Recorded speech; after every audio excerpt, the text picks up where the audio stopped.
Some stories in Islamic history don't just tell you what happened, they tell you what Allah can do. Because there are moments where the odds are not in your favor, where the wall in front of you feels too high, where the fear inside you is louder than your strength.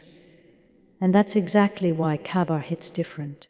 Because Khaybar was not a quick win. Khaybar was a fortress, a real one.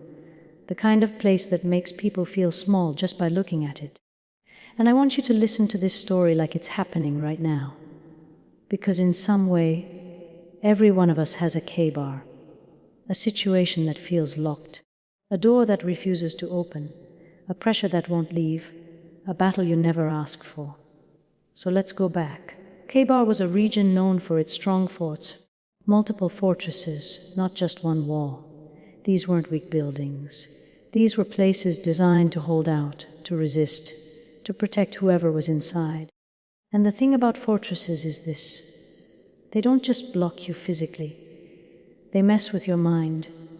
Because when you see a fortress, you start thinking, how are we supposed to break this? How are we supposed to win this? Is this even possible? Now imagine being among the believers at that time. You're not walking toward an open field, you're walking toward walls. And that changes how fear feels. But the Prophet Muhammad didn't lead people with panic. He didn't lead with noise. He didn't lead with chaos. He led with purpose. There are times when Allah tests believers with a battle outside and a battle inside. Outside the fortress, inside doubt. And Khaybar was a place where both could grow. Because the truth is, some people lose before the fight even starts. Not because they're weak physically, but because their heart gives up early. And the believers were human. They felt fear. They felt pressure. They felt the weight of the situation. But they kept moving. And that's the first lesson of Khaybar. Sometimes Allah doesn't remove the wall right away. Sometimes Allah watches. Will you keep walking anyway? As the believers approached, the situation wasn't light. It wasn't casual.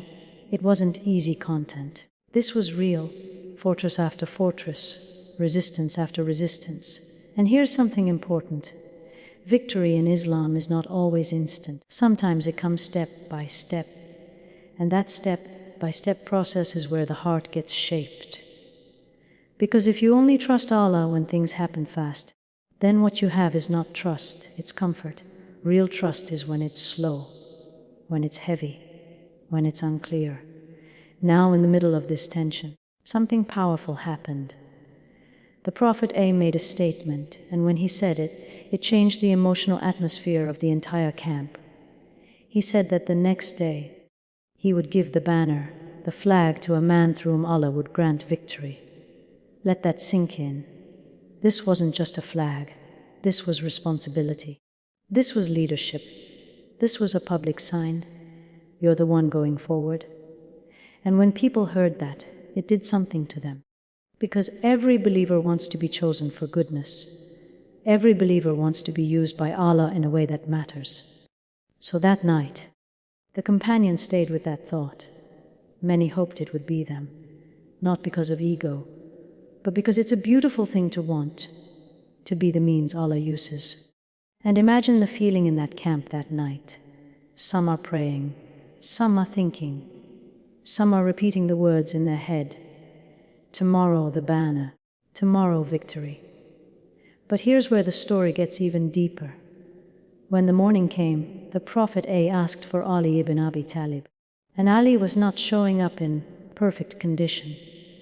Reports mention he was dealing with pain in his eyes, and that right there is a lesson by itself.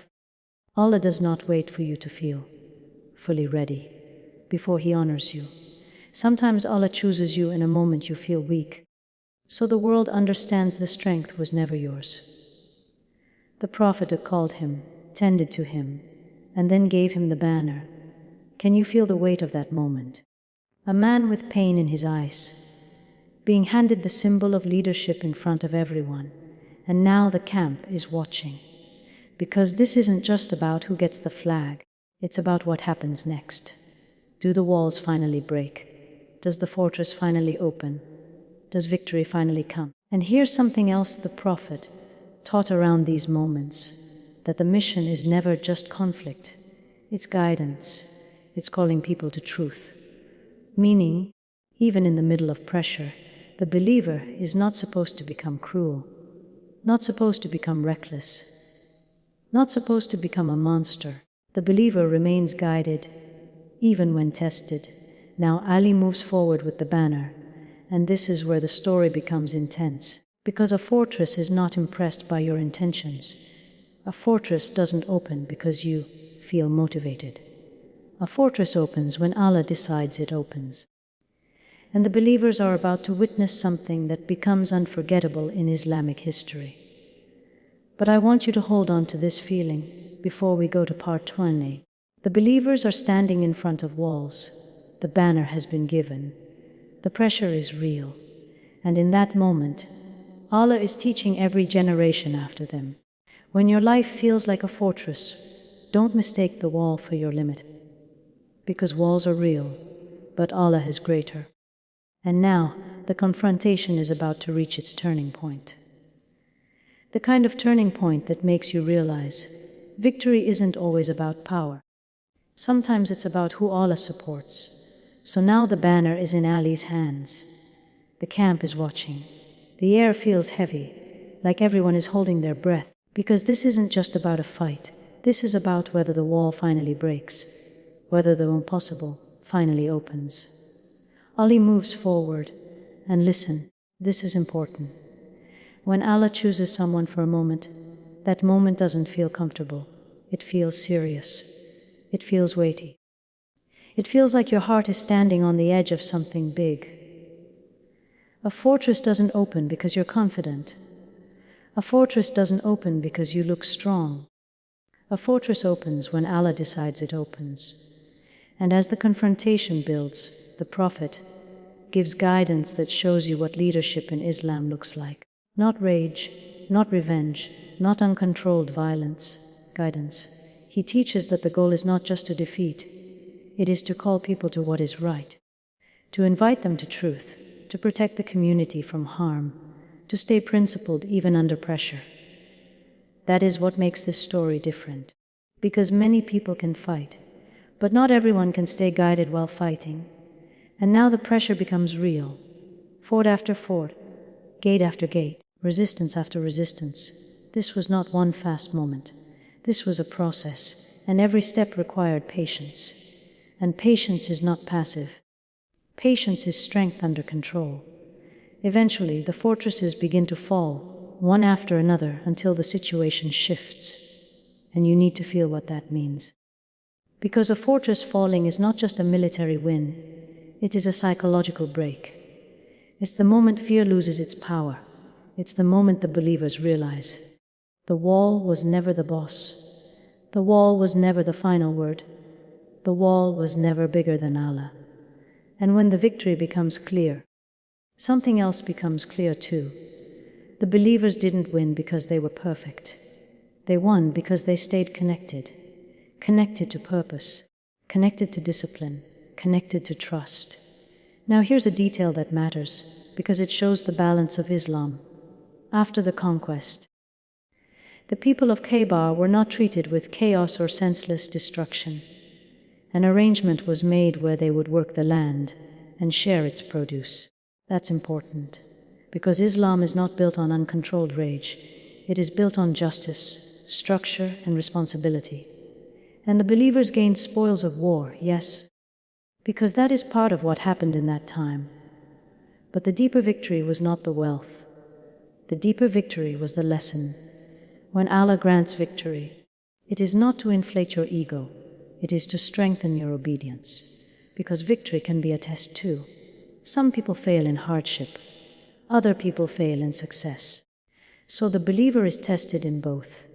And the day of Khaybar taught the believers to stay humble when the wall falls. Because the wall didn't fall by human pride, it fell by Allah's permission. Now let me bring this to you, because if we leave this story in the past, we miss its power. Your Khaybar might be the habit you keep returning to, the guilt you can't shake, the door that won't open, the anxiety that makes your chest tight, the family problem that feels stuck, the pressure that makes you feel like you're drowning. And you've tried, you've made effort, you've prayed, you've cried, and still the wall feels standing. Khaybar teaches you something painfully hopeful. A wall standing today does not mean it will stand forever. Some walls fall suddenly, others fall after patience. But either way, they fall when Allah decides. And sometimes Allah delays the opening because He is building you into someone stronger before the door opens. Because if the door opened too early, you might walk through it with the same weak heart. So Allah strengthens your trust first. He strengthens your discipline first. He strengthens your reliance first. Then the door opens. Now remember the banner moment again. Why did that moment matter? Because the Prophet didn't say, "Tomorrow I'll give the banner to the strongest." He didn't say, "Tomorrow I'll give it to the loudest." He didn't say, "Tomorrow I'll give it to the most popular." He gave it to someone Allah would grant victory through. Meaning, victory is not your trophy, it is Allah's gift. And that should heal something inside you. Because you might be sitting there thinking, "I'm not enough. I'm too weak. I'm not ready. I'm not consistent. I'm not strong like other people." But Ali was called while dealing with pain. So let that sink in. Allah can choose you while you feel imperfect. Allah can use you while you feel fragile. Allah can open doors through you while you feel like you're barely holding yourself together. What Allah wants is not your illusion of perfection. What Allah wants is your sincerity. And sincerity does something powerful. It pulls you forward when motivation disappears. Now here's the final lesson that the day of Khaybar leaves in your chest. Sometimes Allah lets you stare at the fortress long enough to realize you were relying on yourself too much. And then, when you finally surrender, truly surrender, you start making the kind of supplication that actually comes from the heart, not fancy, not dramatic, but real. Because there is a difference between Allah, help me, Allah, I have no one but you. Khaybar is the story of that second type of reliance. And that's why this event is remembered. Because the believer needs reminders that fortresses fall. Not because the believer is always strong, but because Allah is always capable. So if you're listening and you feel stuck, don't let the wall convince you that it is permanent. Don't let delay convince you that you are abandoned. Don't let resistance convince you that your prayers aren't heard. Because on the day of Khaybar, a wall fell, and that day still whispers to you today. Your fortress is not your fate. Your obstacle is not your Lord. Your fear is not your truth. Allah is greater than your wall. Allah is greater than your fear. Allah is greater than your how. And when Allah decides the time is right, the door will open in a way that makes you look back and realize, the fortress didn't fall because I was unstoppable. It fell because Allah is. And that is the day of Khaybar. A wall fell, and believers rose.